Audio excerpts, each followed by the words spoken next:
Hello from the toe tip of Italy. I am really trying to learn this language.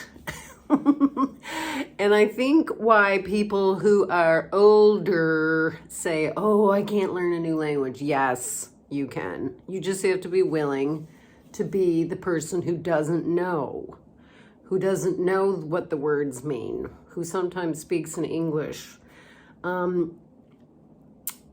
You just have to be the one that's curious and not knowing about stuff. And so something happened this morning. The last time I stayed at this hotel, it was included the breakfast.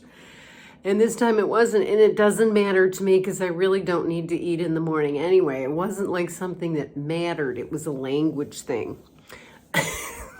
So he was trying in English to explain to me what was included and what wasn't included, but it wasn't so much that, it was that I didn't understand the difference. And sometimes you get a room and the breakfast is included and other times you don't. And I like not having the breakfast included because I really don't need to have a 3-course breakfast. I like just coffee, so I gotta get back on that because I've been a hedonist for 5 weeks and I'm telling you, you really don't need to eat much in the morning. I don't. Anyway, so I just wanted to leave you with the fact that if you just ask a lot of questions, I do.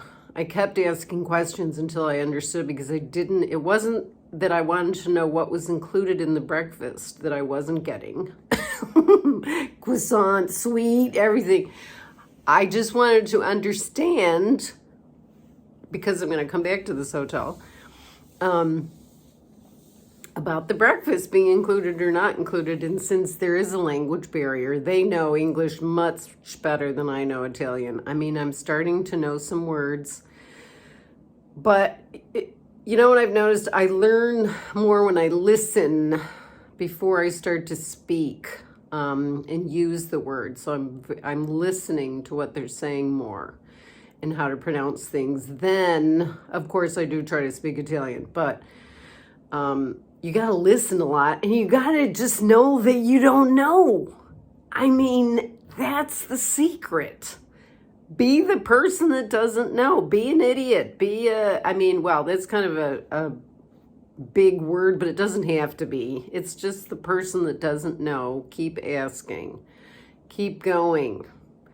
It's okay to not know. That's how you find out things. Don't pretend you know because you don't know.